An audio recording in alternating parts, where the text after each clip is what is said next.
Kalau kita nggak bisa bahasa tuh kadang suka diremehin sama orang sini guys. Jadi bahasa juga penting sih. Iya, buat teman-teman yang mau kerja ke Taiwan, bahasa juga penting. Biar kita tuh nggak dibodoh-bodohin sama orang Taiwan.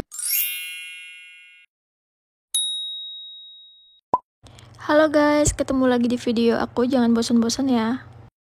Assalamualaikum guys, sekarang aku lagi jalan-jalan pagi sama nenek. Hari ini si nenek mau diajak keluar lagi. Kebetulan juga cuaca hari ini nggak terlalu dingin, jadi si nenek juga masih bisa diajak buat keluar. Jalan-jalan pagi sambil olahraga, sambil lihat pemandangan juga. Pemandangannya seperti ini, lihat kebun. Ini kebunnya udah berantakan karena udah pada dipanenin. Tapi yang sebelah sana sebagian masih ada yang belum sih. Di sebelah sana ada kebun jagung sama sayur-sayuran. Aku sama nenek kalau setiap lewat sini pasti suka digonggongin sama anjing yang ada di dalam gedung ini.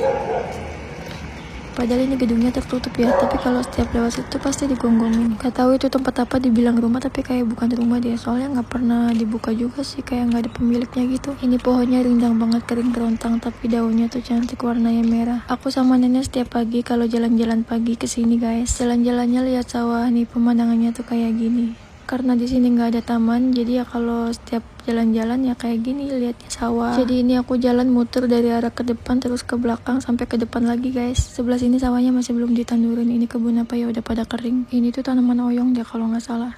Jadi ini aku jalannya agak jauh gitu loh guys. Ini berhenti dulu, nenekku gatel kepalanya benerin topi. Tadi nenek kepalanya gatel habis garuk-garuk, makanya tadi berhenti dulu benerin topi. Udah yuk lanjut jalan lagi. Aku keluar jalan-jalan jam 8 pagi, habis selesai sarapan dan juga beres-beres rumah. Jalan-jalan keluar rumah bentar aja kayak gini udah seneng, biar nggak bosan ya di rumah terus. Meskipun cuma lihat sawah kayak gini, tapi bisa menghilangkan sedikit rasa bosan di rumah.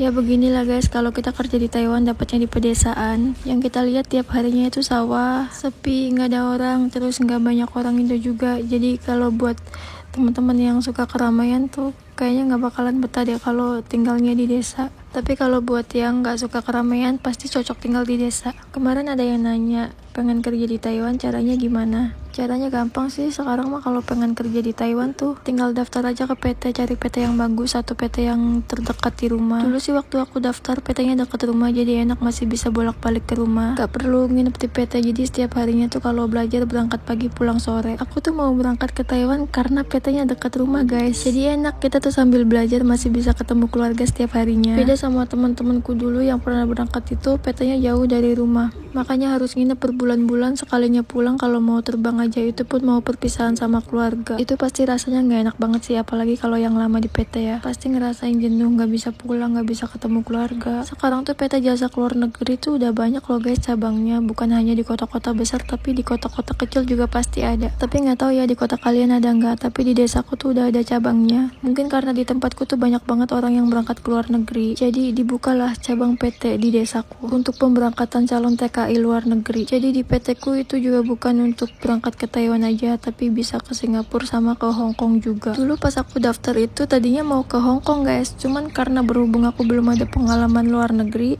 jadi disuruhnya tuh ke Taiwan. Karena bagi yang belum X atau masih non, kalau berangkat ke Taiwan itu prosesnya lebih cepat ketimbang ke negara lain. Nah nanti kalau dari Taiwan gagal, biasanya itu dilempar ke Singapura. Karena ke Singapura itu nggak begitu ribet belajar bahasanya guys, jadi prosesnya itu lebih cepat lagi. Lebih cepat juga berangkatnya, nggak sampai nunggu berbulan-bulan. Terus ada yang nanya lagi, pertama datang ke sini harus bisa bahasa ya. Kalau masalah bahasa sih ya tergantung gimana kita belajarnya ya. Belajar selama waktu di PT-nya gimana, kita udah bisa apa belum. Gak harus nunggu bisa sih, kalau emang kita udah dapat jobnya ya kita udah bisa berangkat dan bisa kerja di sini. Nah pas sampai sini, meskipun kita udah belajar di PT, tapi sampai sini ya tetap kita belajar lagi. Yang namanya kita belum ada pengalaman, pasti bahasanya juga masih belum paham. Karena apa yang kita pelajari di PT kadang sampai sini tuh beda lagi, beda dari cara ngomongnya, kata-katanya, pengucapannya. Tapi seenggaknya kita udah tahu basicnya ya, karena kita kan udah ada bekal tuh dari PT. Tapi jujur sih, berdasarkan pengalaman pribadi ya, sepinter-pinternya kita di PT, pas nyampe sini ya kita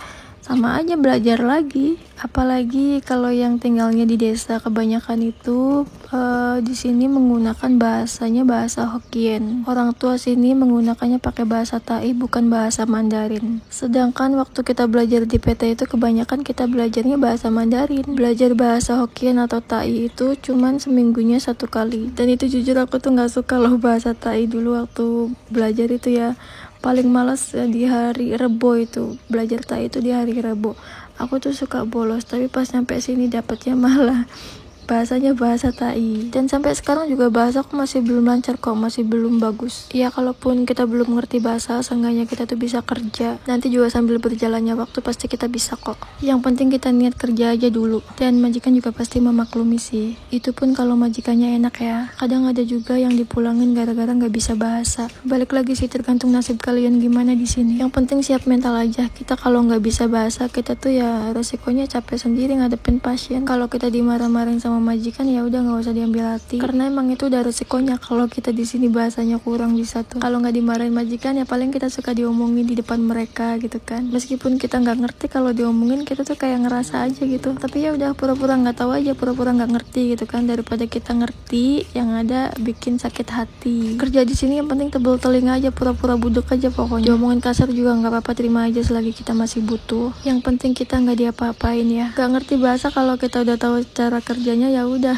tinggal pakai Google Translate aja. Kalau prinsipku meskipun nggak bisa bahasa, yang penting kerja di sini baik, nggak neko-neko terus nurut, ya udah itu aja. Apa yang dikatakan majikan ya udah tinggal bilang iya aja. Tapi nggak enaknya kalau kita nggak bisa bahasa tuh kadang suka diremehin sama orang sini guys. Jadi bahasa juga penting sih. Iya, buat teman-teman yang mau kerja ke Taiwan, bahasa juga penting biar kita tuh nggak dibodoh-bodohin sama orang Taiwan. Terus buat yang nanya kalau ada tato bisa jadi TKW nggak? Bisa aja sih kak, kalau tatonya nggak terlalu besar atau di bagian tertutup, yang penting gak kelihatan. Yang penting kakaknya berkelakuan baik, gak punya riwayat jelek, terus punya badan yang sehat, udah gitu aja. Yang penting kita punya badan fit, sehat jasmani dan juga rohani. Jadi seperti itu guys. Ini dari tadi jalan-jalan gak ada orang ya. Ada sih tadi satu orang lewat. Pandanganku tertuju pada satu bunga mawar ini guys. Rasanya aku ingin memetiknya. Ini bunga kayak gini nih kalau di kampung mah udah ada yang metik ini. Apalagi di tempat terbuka kayak gini. Udah hilang itu bunga. Dipetik sama anak muda terus dikasih ceweknya kan buat hari Valentine. Daripada beli, mending metik aja tuh nyomot. Valentine-nya udah kelewat ya guys. Jadi seperti inilah guys suasana pedesaan pagi di Taiwan. Aku kalau setiap pagi jalan-jalan tuh sepi kayak gini, jarang lihat ada orang. Orang Taiwan tuh lebih suka kebanyakan di dalam rumah. Ini ada buah delima guys, tuh. Dari kapan buah ini tuh nggak dipetik-petik? Belum matang kali ya ini buahnya. Kerja di Taiwan kalau dibandingin disuruh milih gitu ya, lebih enakan tinggal di desa apa di kota. Itu menurutku tuh kalau dari segi kerjaan tuh lebih enakan di desa deh daripada di kota. Kalau di kota biasanya majikan tuh masih menganggap kita tuh rendah, apalagi kalau yang sudah sering gonta-ganti punya riwayat pembantu. Kadang kita tuh suka dibeda-bedakan sama ya pembantu yang dulu. Berbeda dengan di desa. Kalau di desa tuh kadang majikan masih jarang ambil pembantu gitu ya, maksudnya belum pernah pengalaman ambil pembantu. Jadi pas dia baru ambil pembantu tuh masih bisa menghargai kita, jadi menganggap kita itu ya sama gitu, nggak dibeda-bedakan. Tapi nggak enaknya kalau tinggal di desa ya mau kemana-mana jauh, terus jarang ada temen juga di sini. Paling ada temen itu juga beberapa, nggak banyak gitu, nggak sebanyak kayak di kota. Ya intinya yang penting dimanapun kita kerja kita syukuri aja, kita jalanin aja. Yang penting kita bisa kerja sampai finish kontrak aja udah alhamdulillah ya. Oke guys, ini aku udah mau nyampe rumah. Tadi aku habis jalan dari sana, dari arah depan. Sekarang udah mau balik. Terima kasih yang sudah nonton, sampai ketemu di video aku selanjutnya. Bye bye.